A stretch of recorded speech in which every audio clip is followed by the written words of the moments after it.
Sucrose is still the master of boosting your damage in Genshin Impact, still one of the best supports in the game. Even at C0, we're going to be tackling exactly how to go over her today in this video. Artifacts, parties, weapons, all of that good stuff. So let's go hit into it right now. Sucrose's job in your party in Genshin Impact is to collect enemies together, swirl them, boost your teammates' elemental mastery so they do bonus damage with reactions while all those monsters are grouped up together. So that's what we're focusing on here. Now, one of the books here that you're going to be seeing here is the Sacrificial Fragments. This one is by far her best weapon to equip in Genshin Impact for multiples of reasons. It gives elemental mastery, which is Sucrose's whole deal. We're focusing on elemental mastery in this guide because her talents here, when you have her, Catalyst Conversion, Ascension 1 gives 50 flat elemental mastery, and then the second one, her second Ascension, gives 20% of her own elemental mastery to everyone else. So if you build her for 1,000 elemental mastery, she's going to give a total of 250 elemental mastery, which is going to greatly increase the damage of all of your reactions, especially now in 1.6 with that change. So keep an eye on elemental mastery. So the Sacrificial Fragments also does something else here because it gives you an 80% chance to reset the cooldown of her E when you use it. Now, this can happen once every 16 seconds. One of Sucrose's big downsides is she's got a long cooldown on her E, especially if you don't have the constellation that gives her 2 charges yet.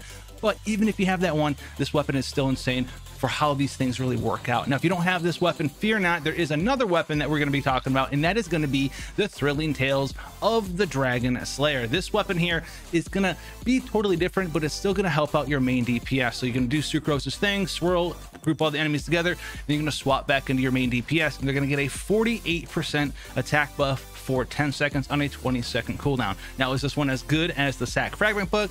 No, but if you don't have that one, you don't have it high refined or leveled up, just use this one. It's really good. 48% attack, that's quite a lot. Just use the Thrilling Tales book. It's 48% attack. It's a 3-star book. You probably have 17 of them, right? They're like shoeboxes at this point in Genshin Impact. And they're empty ones at that. 5-star weapons, etc. We don't care about those for Sucrose. These are the 2 weapons that you're using for her because she is a support role in your party. Now, when it comes to artifacts, there's 2 different sets you should look out for. Now, if you're looking for 3- and 4-star artifact sets because you don't have 5 stars yet, think about the Instructor Teacup set. Now, this one here is very good because it gives you elemental mastery on Sucrose, and when you proc the 4-piece, it would also give you more elemental mastery. And remember, when you swirl, you give 20% of Sucrose's elemental mastery to everyone else. So that is very, very, very powerful, giving her bonus damage on her swirls now because of the swirl change in 1.6 for doing more damage. And then on top of that, giving your main carry and your support carry and your sub DPS elemental mastery so they do more damage with their melts, vaporizes, overloads, electrolyzes, whatever it is you want to do under the sun. But the end goal for you guys is going to be the Viridescent Venerer set. This set allows you to do the cool stuff that every animo character is known for. You have the 4-piece here that reduces element resistances when you swirl. So this is going to be a huge damage change for an elemental focused character, which it should be for Sucrose to be in the party with you because she's there for the element reactions and boosting up all of them by an obscene amount. On top of that, it also will increase animo damage that you do with Sucrose by 15% and give her a 60% increase to swirl damage. So she's got all this elemental mastery, she's got swirl going on, she has animo 15% and swirl 60%. She's going to be doing a lot of damage with those swirls compared to back in 1.5 while still doing her main role of giving 200, 250, 300 elemental mastery to the rest of your party so they can do huge damage with melt, vaporize, overload, electrolyze, you name it. Now it's going to be a really good time, so get in there with this build.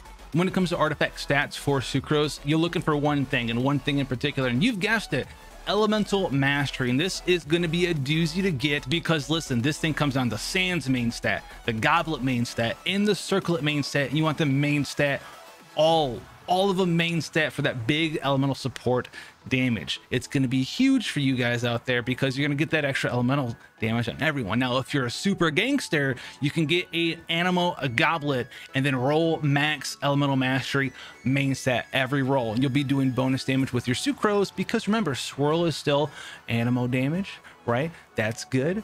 That's fine. That's fantastic. You're also going to be doing more damage with her E and more damage with her elemental burst for a small decrease in the total amount of elemental mastery that you give to not only Sucrose but also the rest of your party there. So keep that in mind when doing this build. Now, teammates for Sucrose, she wants to be slotted in a team that is all about elemental reaction. So whether it's vaporize or melt, she's going to do wonders for you there, reducing the resistance to certain elements with the Viridescent Venom set, giving elemental mastery bonuses so you get 70-80% more damage on your melt and vaporize. That is definitely something to look forward to there. It's one of the best places for Sucrose to just kind of exist and do all of her Sucrose-y stuff in Genshin since day one. But with 1.6, there's other parties that you can mess around with as long as you have some sort of elemental reaction focused team.